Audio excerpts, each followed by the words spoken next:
On the morning of June 15, 1944, as the rising sun cast a harsh glare across the Pacific, First Lieutenant Frank Tachovsky crouched low in a Higgins boat, just 300 yards from the southern shores of Saipan. Japanese artillery screamed around him, shells crashing into the surf, throwing columns of water skyward like geysers of doom.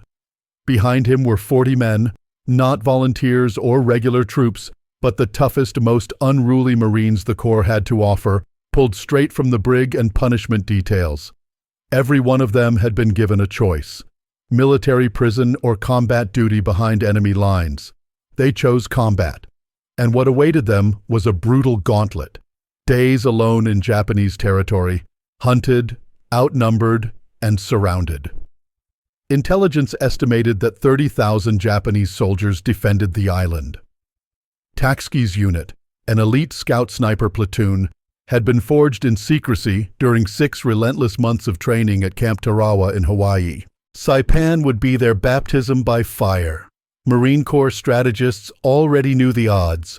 Scout snipers in the Pacific suffered an average casualty rate of 73%. They weren't expected to come back. This platoon wasn't just another weapon, it was a high-stakes experiment. The Corps' second attempt at building a specialized reconnaissance unit after the devastating loss of 994 Marines during the bloodbath at Tarawa only 7 months earlier. That battle, which lasted a mere 76 hours, left commanders desperate for better intelligence. Colonel James Risley of the 6th Marine Regiment believed the answer lay in stealth, precision, and minds capable of navigating chaos.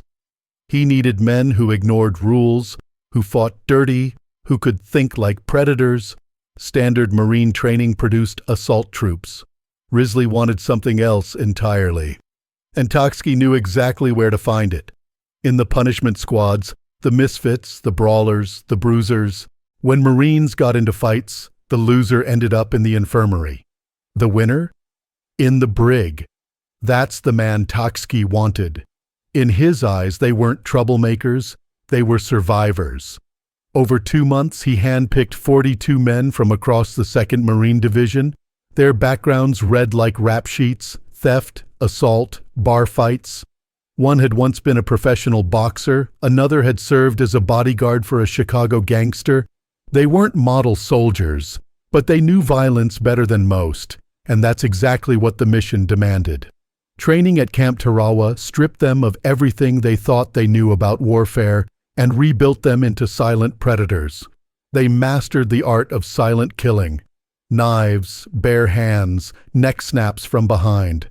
They learned how to move through dense jungle without leaving a trace, how to read stolen Japanese maps, intercept documents, and vanish before anyone knew they'd ever been there. They became calling cards for death, capable of directing naval gunfire and artillery with surgical accuracy. Their rifles were World War I-era M1903 Springfields, obsolete in most ways except in their hands. Fitted with powerful 8-power scopes, each man became a long-range assassin, trained to eliminate targets from 600 yards with deadly precision. They drilled with bazookas, learning to take down tanks and fortified bunkers. They didn't just study Japanese defenses, they studied Japanese minds, how the enemy thought, where they would hide, how they lured American forces into traps.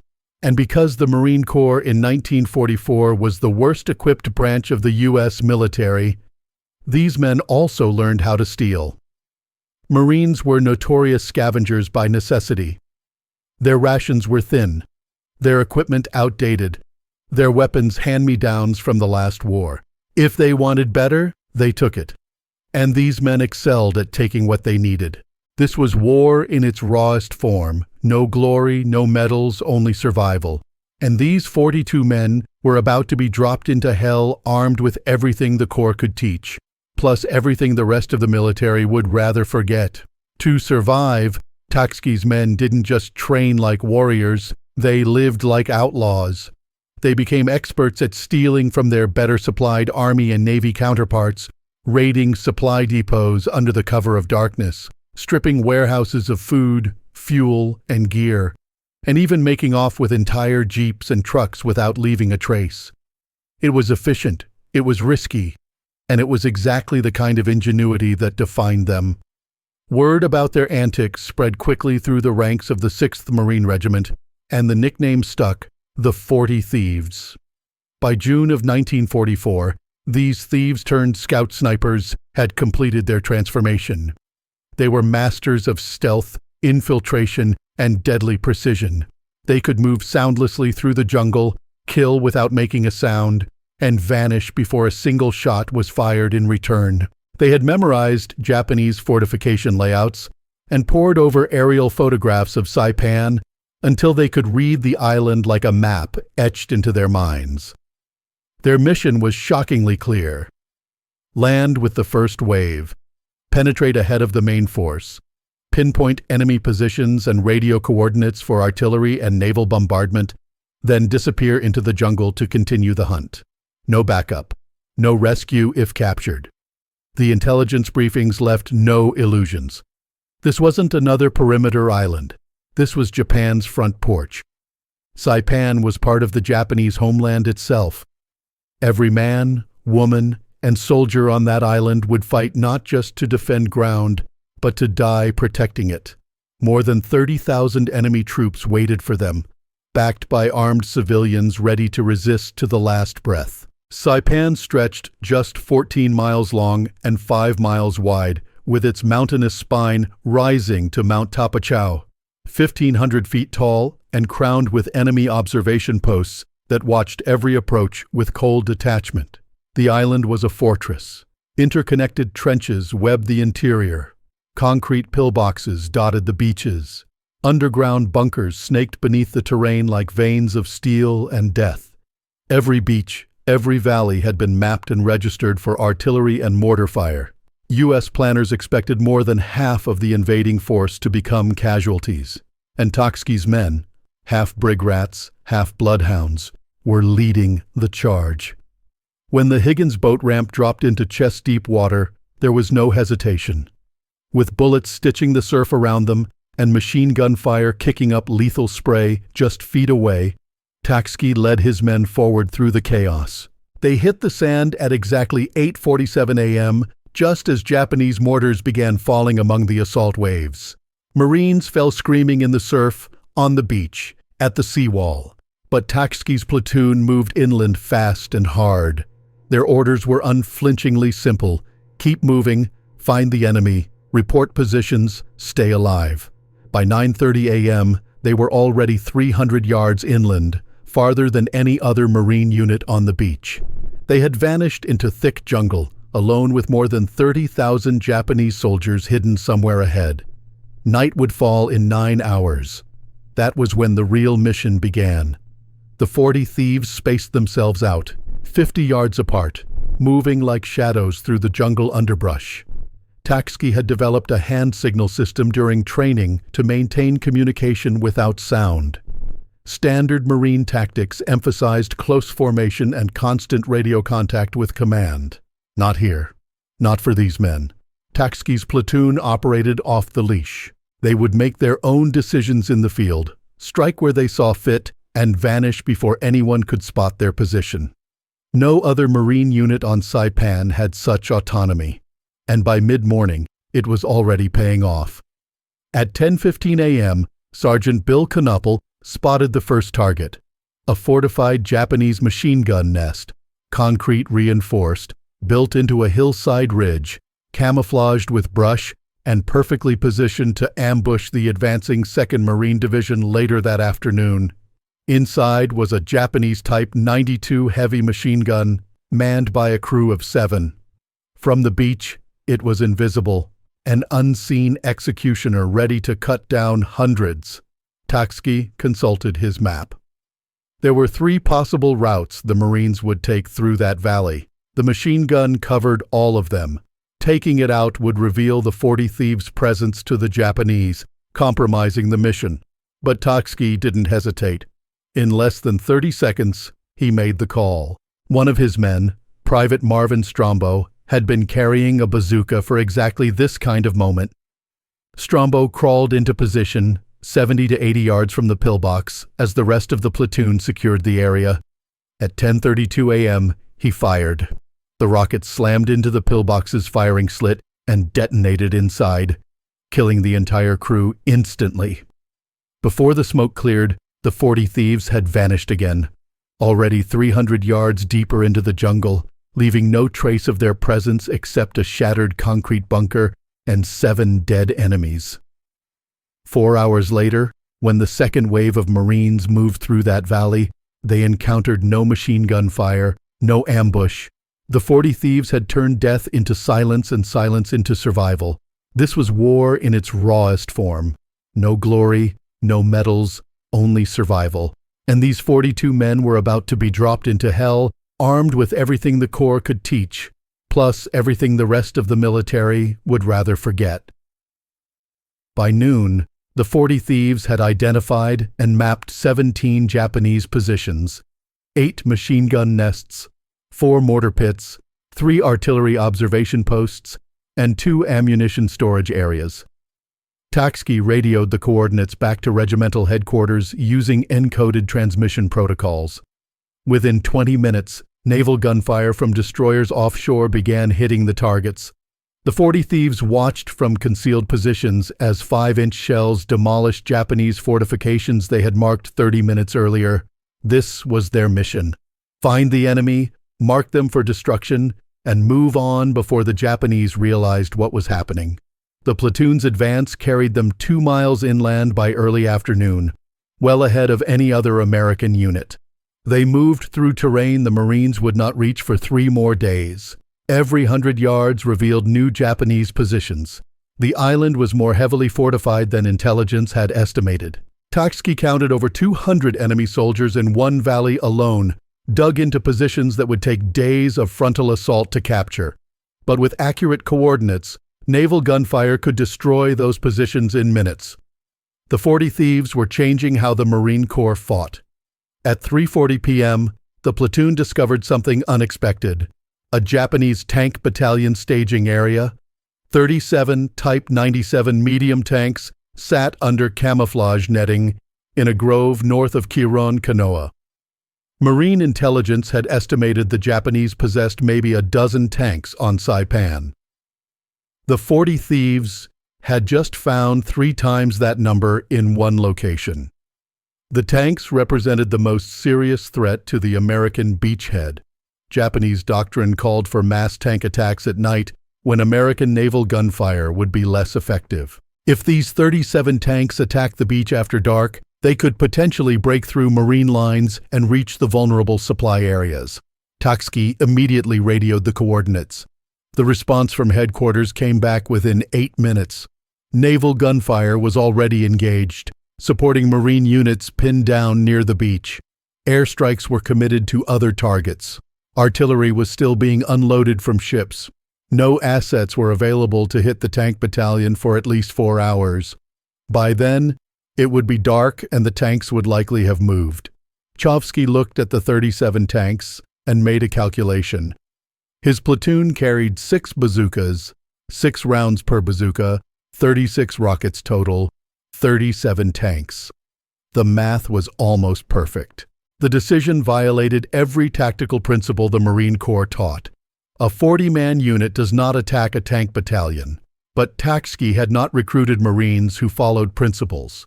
He had recruited men who fought dirty and survived.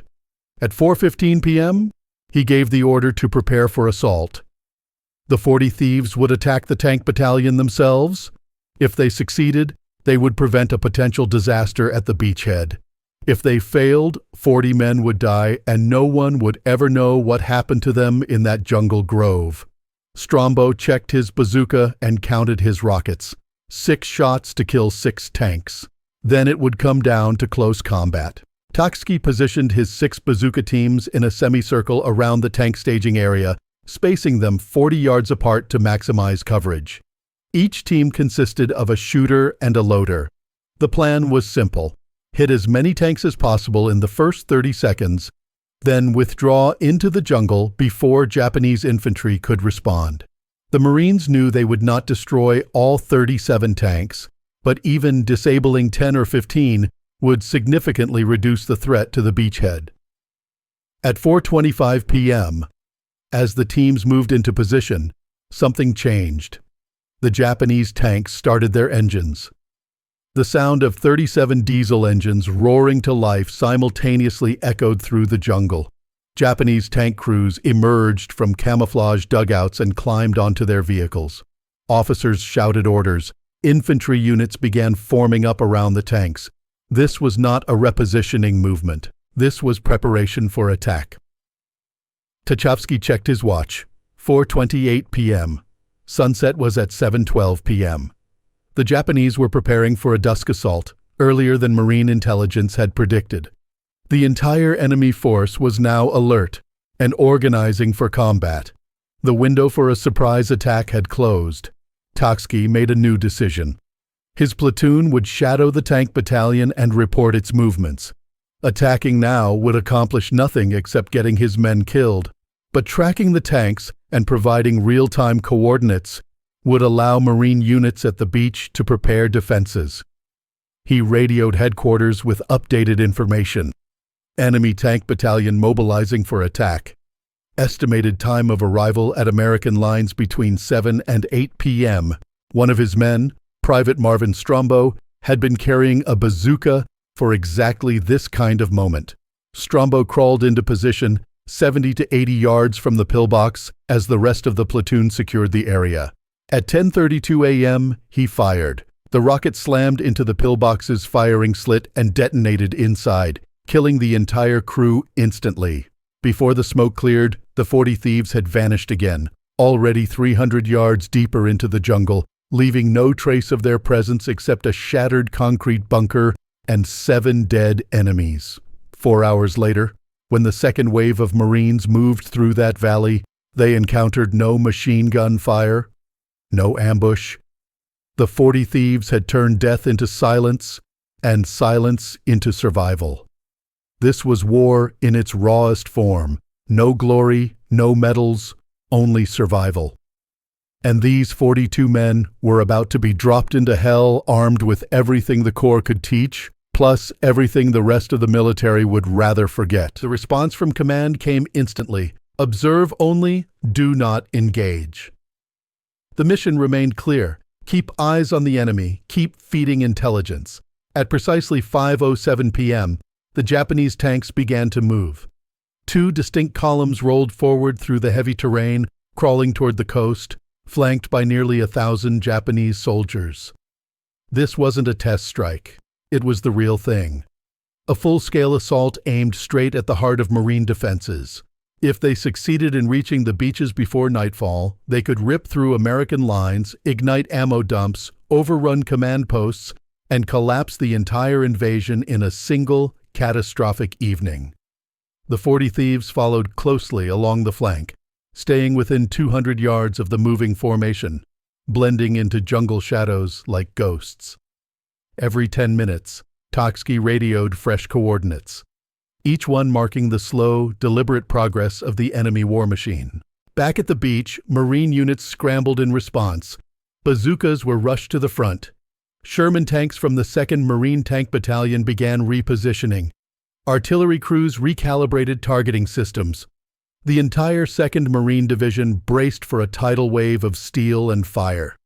At 6:15 p.m., about a mile from the beach, the enemy formation ground to a halt. Through his binoculars, from 300 yards away, Tachovsky watched a cluster of Japanese officers break into argument, gesturing to maps, motioning toward the coast, then to the north. It lasted 11 tense minutes. Finally, the officers dispersed back to their units, and, without warning, the tanks turned away from the coast. They pivoted toward the north, into terrain that Marine intelligence had labeled unimportant. At first, it made no sense. The region was rugged, covered in jungle, offering no clear strategic gain. But something about their movement felt deliberate. Another mile north, and the tanks veered west, turning back toward the sea. Then, as the sun grazed the horizon in a dusky orange glow, it all clicked. Tachovsky realized what they were doing. The Japanese weren't trying to punch through the front lines directly. They were going for the gap. A thin corridor of jungle between the 2nd and 4th Marine Divisions, a seam in the American battle line. Even a partial breakthrough there could sever the invasion force in two. He radioed the warning immediately, but the timing couldn't have been worse. Dusk was falling. Units were switching to night operations and shifting frequencies. Communications turned chaotic. Artillery batteries were mid-resupply. Sherman tanks were low on fuel, and the only thing standing between the Japanese and the coast were 2 Marine companies, just 340 men, facing off against 37 tanks and 1,000 enemy infantry. At 7:23 p.m., the Japanese fired the first shot. The battle began. From a nearby ridge, Tachovsky's men watched as columns of armor rolled out of the tree line. Bazooka fire erupted from Marine defenders.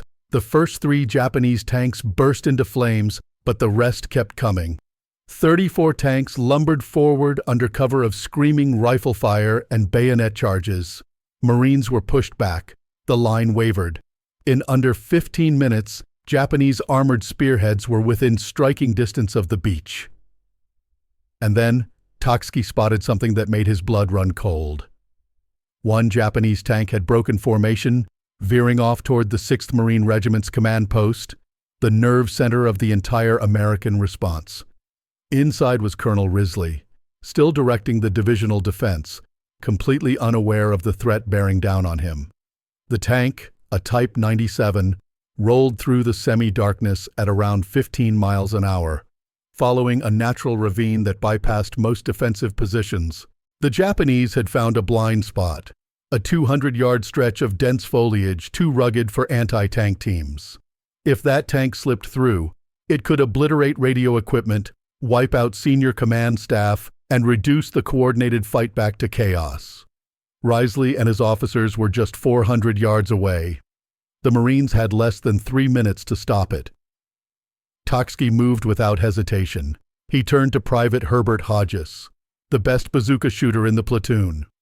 Hodges had destroyed 6 targets during training at Camp Tarawa without ever missing a shot.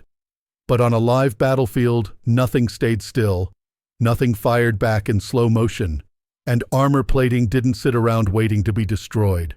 The Type 97's front armor was thick, nearly 50 millimeters, enough to deflect a poorly angled shot. The only guarantee was a side hit. There would be one shot at this. Together, Tachovsky and Hodges sprinted down the jungle slope, low and fast, racing against time and terror, crashing through brush and mud to intercept the tank before it reached the ravine's end. At 7:31 p.m., they reached their ambush point, a small clearing just 30 yards from the path the tank was cutting through the jungle. Without a word, Hodges dropped prone, leveled his bazooka, and took aim, his breathing slow but his hands steady, seconds away from a decision that could save an entire regiment. The tank emerged from the ravine just 20 seconds later, its turret rotating slowly, scanning the twilight jungle for targets. The commander stood partially exposed in the hatch, surveying the terrain ahead through a pair of binoculars. Private Hodges didn't move. A moving tank was a difficult shot. Timing was everything. He held his breath as the vehicle rolled closer. 25 yards. 20. 15. Then, suddenly, the tank halted. Its engine growled in idle, the exhaust curling into the warm evening air. The commander dropped his gaze to a map, likely trying to confirm his orientation. It was the moment Hodges had waited for. At exactly 7:32 p.m., he pulled the trigger. The rocket soared through the jungle and struck just beneath the turret ring, the weakest point in the tank's armor.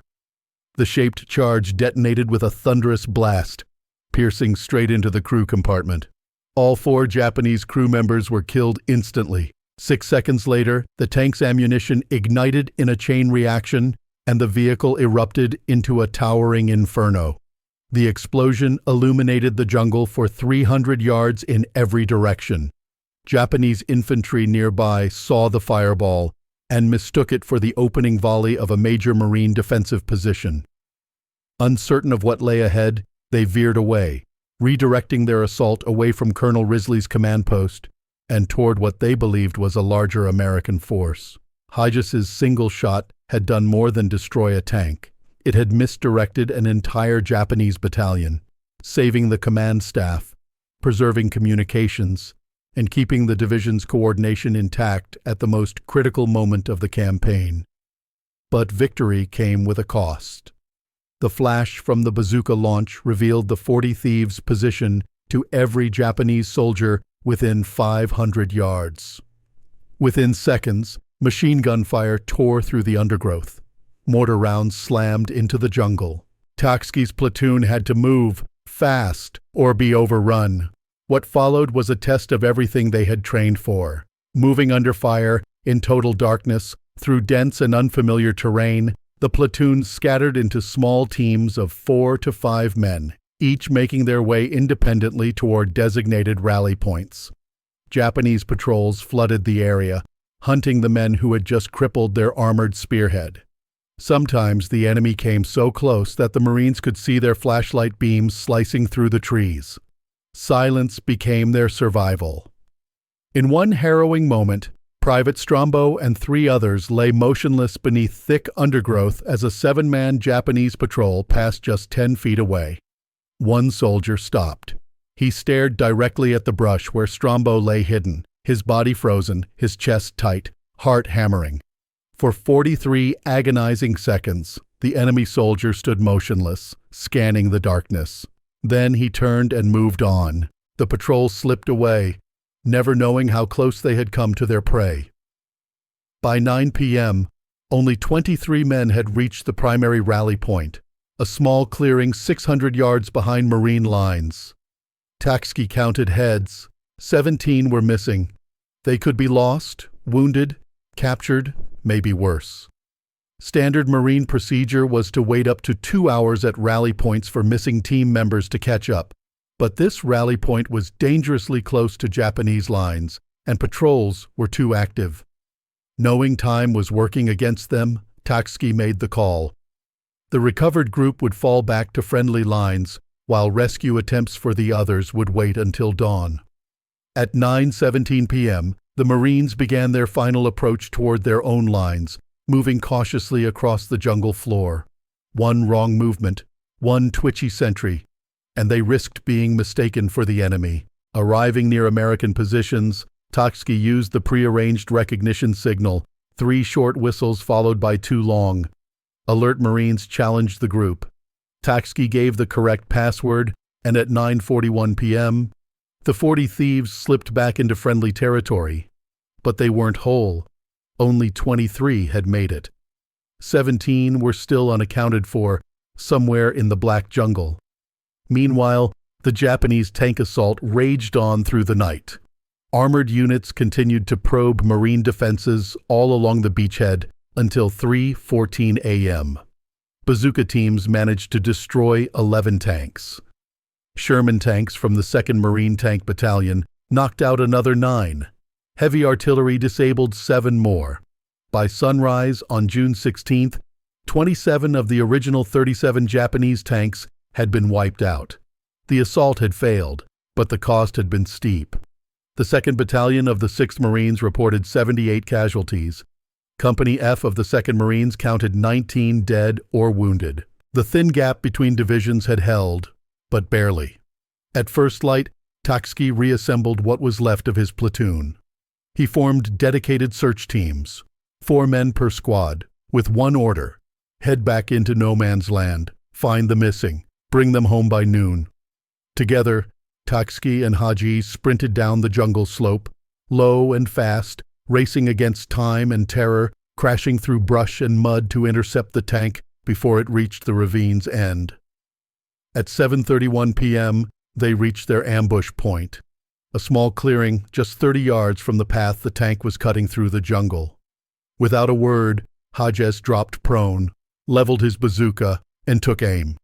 His breathing slow, but his hands steady, seconds away from a decision that could save an entire regiment.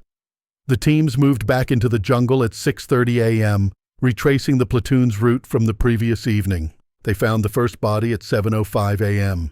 Private Donald Evans had been shot twice in the chest. probably during the withdrawal under fire.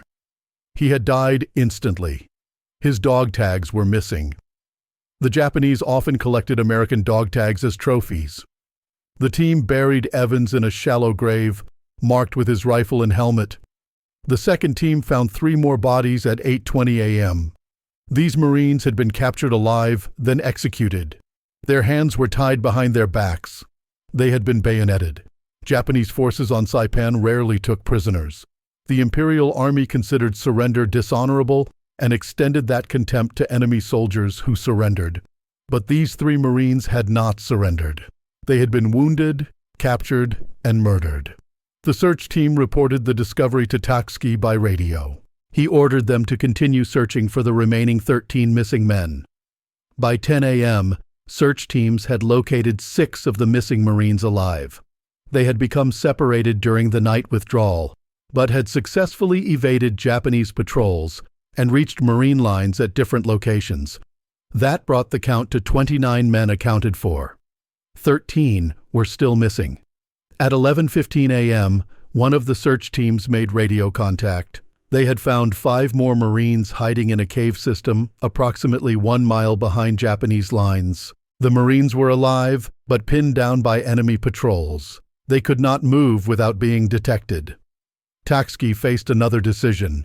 He could request artillery support to create a diversion, allowing the trapped Marines to escape. But artillery fire would alert the Japanese to American interest in that specific location, potentially leading to increased patrols and making future rescue attempts impossible. Or he could send a rescue team immediately, relying on stealth and speed to extract the trapped men before Japanese forces could respond. The first option was safer, but slower. The second option was faster, but riskier. Tachovsky chose speed. He assembled a 6-man rescue team and moved out at 11:47 a.m. The team reached the cave system at 12:33 p.m. The 5 trapped Marines were exhausted and dehydrated, but uninjured. They had spent the night listening to Japanese patrols pass within yards of their hiding position. One Marine had malaria and was running a fever of 103 degrees. Another had dysentery and could barely walk. The rescue team distributed water and medical supplies, then prepared to move. The extraction required the team to cover 1 mile through Japanese-controlled territory in broad daylight. Standard Marine tactics called for moving in darkness, but the trapped Marines could not survive another 12 hours without medical attention. The fever case needed immediate evacuation. The dysentery case was severely dehydrated. Tachovsky decided to move immediately and rely on speed rather than concealment. The combined group of 11 Marines began moving toward friendly lines at 10:05 p.m. They made it 400 yards before encountering a Japanese patrol. 20 enemy soldiers moving through the jungle in a standard search formation. The Marines had 2 choices: hide and hope the patrol passed without detecting them, or ambush the patrol and eliminate the threat. Hiding risked discovery. Ambushing risked bringing more Japanese troops to investigate gunfire. Tachovsky chose ambush. The element of surprise would give the Marines a brief advantage. If they could eliminate the entire patrol in 30 seconds before anyone could fire a shot or radio for help, they might escape undetected. The Marines positioned themselves in a classic L-shaped ambush formation. 8 men along the patrol's line of march. 3 men at the end of the L to catch anyone who tried to escape. The Japanese walked directly into the kill zone at 1:23 p.m. Tachovsky gave the signal. 11 Marines opened fire simultaneously. The Japanese patrol was destroyed in 7 seconds. 20 enemy soldiers killed. No survivors, no radio transmissions. But the gunfire had been heard for at least half a mile in every direction. Japanese units throughout the area would be converging on this location within minutes. The Marines moved at a full run, abandoning stealth for speed. Behind them, Japanese voices shouted commands. Whistles blew. The sound of enemy units mobilizing echoed through the jungle. Tachovsky estimated they had maybe 5 minutes before Japanese forces surrounded them. The nearest Marine defensive position was 800 yards away across open ground that offered minimal cover. Running that distance while carrying 2 sick Marines would take at least 12 minutes. The mathematics were clear. The Japanese would catch them. The thin gap between divisions had held, but barely. At first light, Tachovsky reassembled what was left of his platoon. He formed dedicated search teams, 4 men per squad, with one order: head back into no man's land, find the missing, bring them home by noon. Together, Tachovsky and Hodges sprinted down the jungle slope, low and fast, racing against time and terror, crashing through brush and mud to intercept the tank before it reached the ravine's end. At 7:31 p.m., they reached their ambush point, a small clearing just 30 yards from the path the tank was cutting through the jungle. Without a word, Hodges dropped prone, leveled his bazooka, and took aim, his breathing slow but his hands steady, seconds away from a decision that could save an entire regiment. Just when safety seemed within reach, a new obstacle emerged. At 1:29 p.m., the Marines ran straight into a steep ravine, 40 feet deep with almost vertical walls. The only alternatives were grim: climb down and risk being slowed to a crawl, go around and add precious minutes, or stay on the exposed ridge and face certain contact with pursuing Japanese troops. Tachovsky made the call: into the ravine. The Marines half slid, half climbed into the hollow, supporting the 2 sick men between them. At 1:33 p.m., they reached the bottom. 60 seconds later, Japanese soldiers appeared on the ridge and opened fire from above. Bullets screamed down into the stone gulch, ricocheting off rocks, and a grenade exploded near their feet. Shrapnel wounding 1 Marine, another hit in the leg.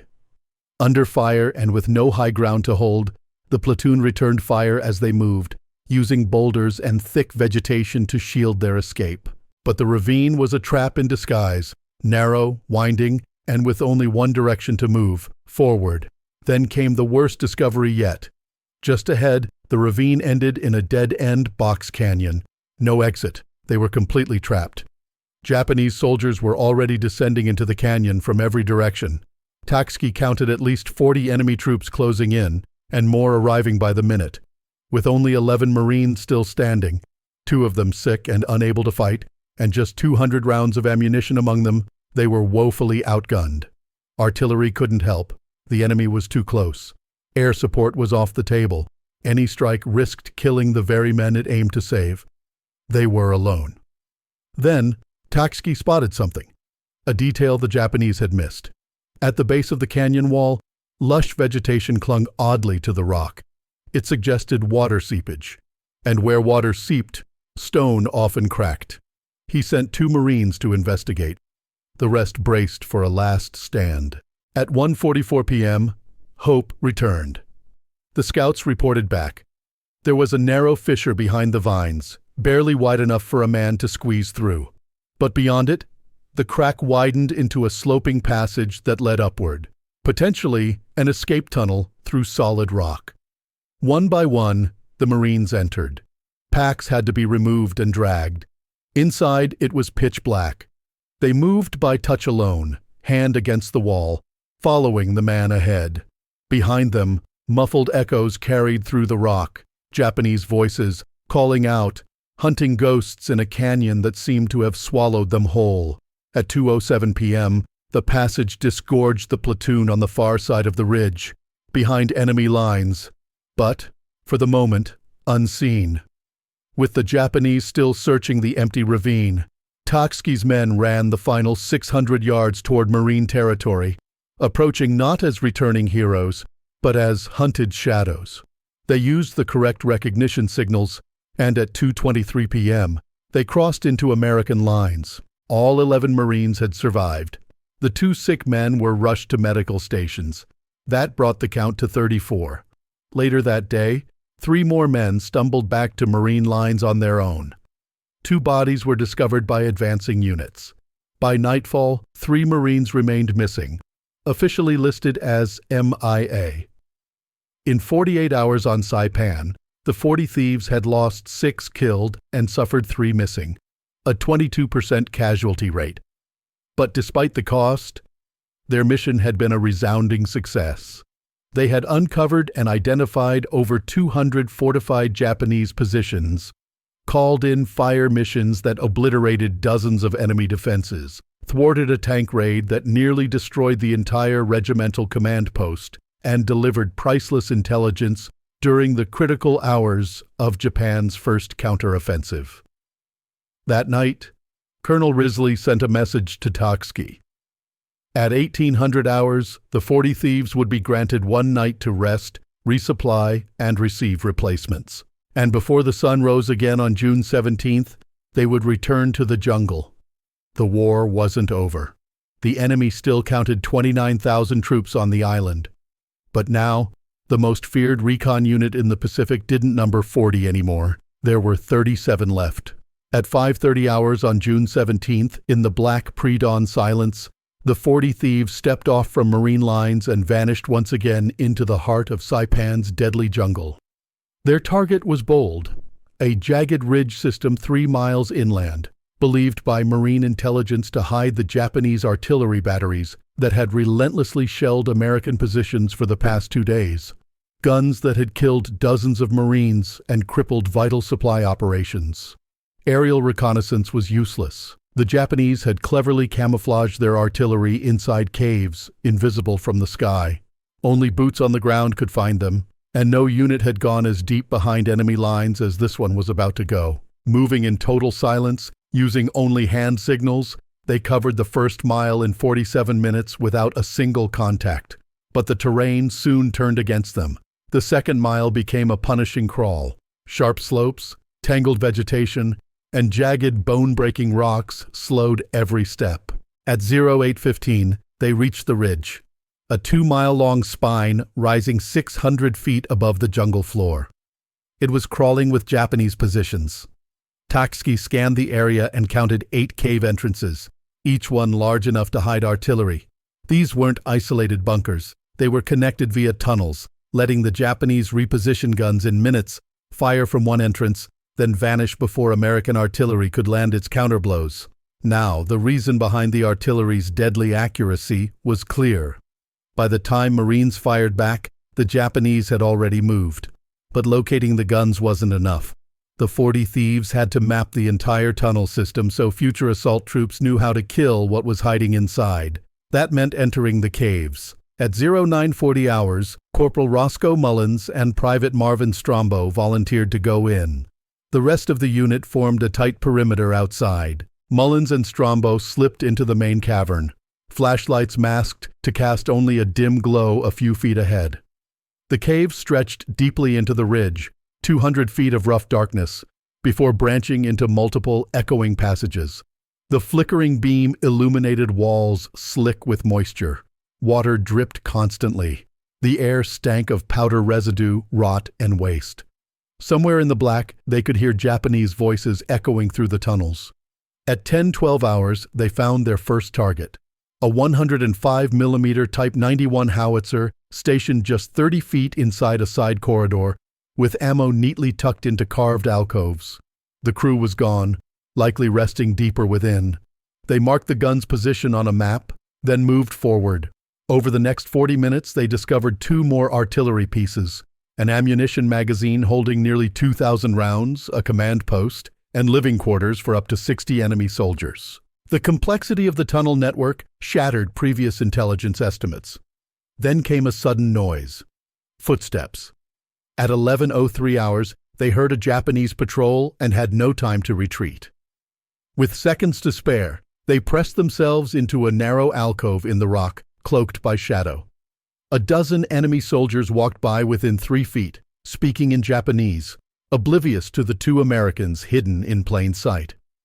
When the echoes finally faded, Mullins and Strombo knew they were out of time. The mission was complete, and to stay any longer meant certain death. They retreated carefully, emerging from the cave at 11:27 hours, pale and filthy but carrying vital intelligence. Tachovsky studied the map. The entire ridge was a fortress. All 8 entrances were linked by tunnels, and they'd confirmed at least 6 artillery pieces in place. No unit could assault such a position head-on.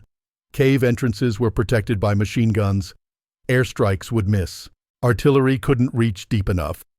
The only viable option was brutal: seal each cave shut and demolish it from the outside.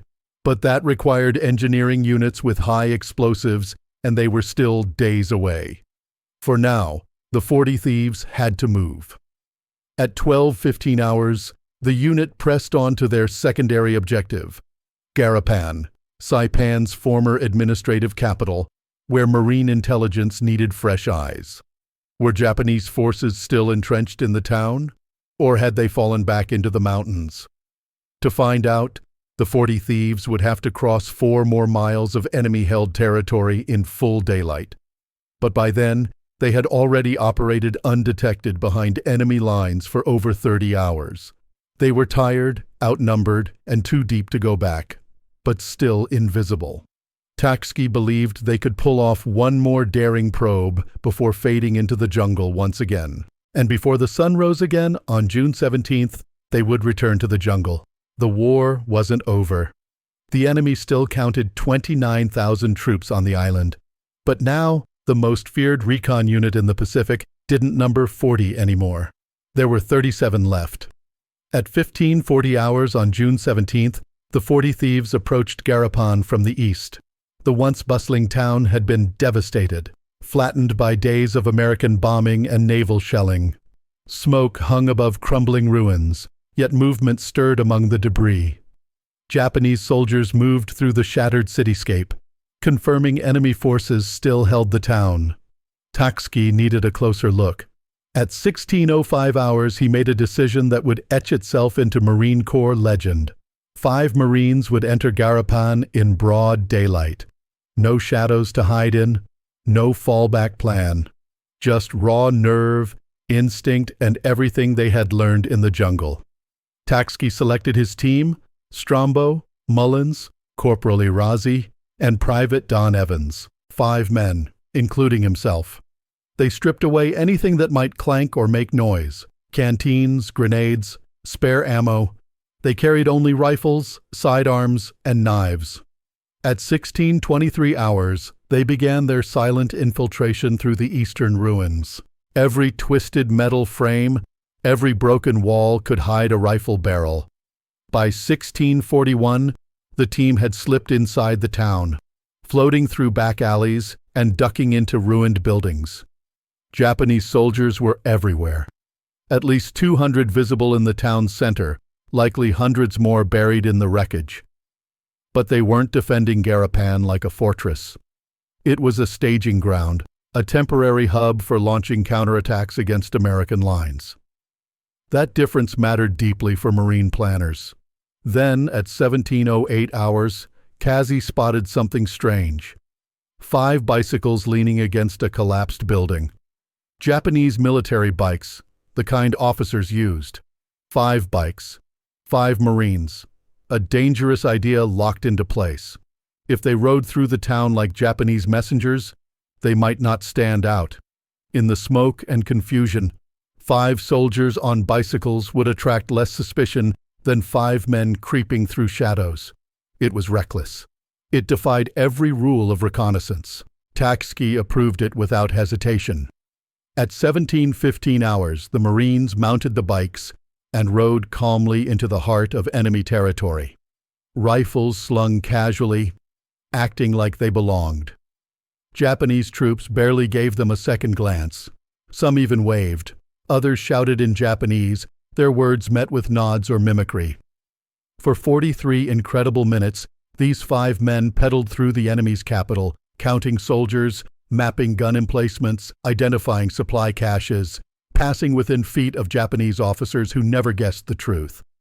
At 17:58, they finished their circuit, wheeled north out of Garrison, rode another mile, then ditched the bicycles and disappeared back into the jungle. The intelligence they brought with them would shape the invasion plans in the days to come. At 19:32 hours, they returned to Marine lines. They had spent 14 hours behind enemy lines, deeper than any American unit had gone before, but their work wasn't over. For the next 3 weeks, the 40 Thieves continued their deadly craft. They scouted across Saipan's interior, marked artillery coordinates, ambushed patrols, stole supplies, and moved for days without contact, relying on silence, instinct, and borrowed luck. They suffered. Malaria, dysentery, heat exhaustion. They ran out of food and water, raided Japanese supplies, drank from contaminated streams. By the time Saipan was declared secure on July 9th, the 40 thieves had lost 12 men killed in action and another 9 wounded. 18 out of 40, 56% casualties. And still, they performed better than the theater average for scout snipers. But the cost went beyond wounds. The survivors were shadows of the men who first landed. They'd each lost 30 to 40 pounds. Several burned with malaria fevers. All were exhausted in flesh and spirit. Many would never be the same. But they had completed what seemed impossible. Marine Command credited their missions with reducing overall casualties by at least 15%, perhaps saving 2,000 lives. After Saipan, the platoon joined the invasion of Tinian, then returned for mop-up operations. But the war followed them home. Most suffered from what we now know as PTSD. Many had nightmares that never ended. Some turned to alcohol. Marriages fell apart. Careers unraveled. No one called it a psychological wound back then. They were expected to carry on, and most did, silently. Frank Tachovsky went home to Wisconsin and became the mayor of Sturgeon Bay. He never spoke of the war. His son Joseph only discovered the truth after finding Frank's footlocker in 2011. Hidden inside were the fragments of a story unknown to the world for 66 years. The 40 Thieves of Saipan were one of the first elite reconnaissance units in U.S. military history. Their methods, stealth, deep penetration, independent operation, would shape the tactics of modern special forces like the Navy SEALs and Marine Force Recon. They proved something timeless, that a small group of unconventional warriors could outthink, outmaneuver, and outfight forces far greater in number. Once branded criminals, these men became legends. They weren't rule followers. They were survivors, fighters, heroes, warriors. And if the journey of Lieutenant Frank Tachovsky and his men moved you, then do more than remember. Honor their legacy. These are stories the world cannot afford to forget, because freedom has a price, and these men paid it in full. And before the sun rose again on June 17th, they would return to the jungle. The war wasn't over. The enemy still counted 29,000 troops on the island. But now, the most feared recon unit in the Pacific didn't number 40 anymore. There were 37 left.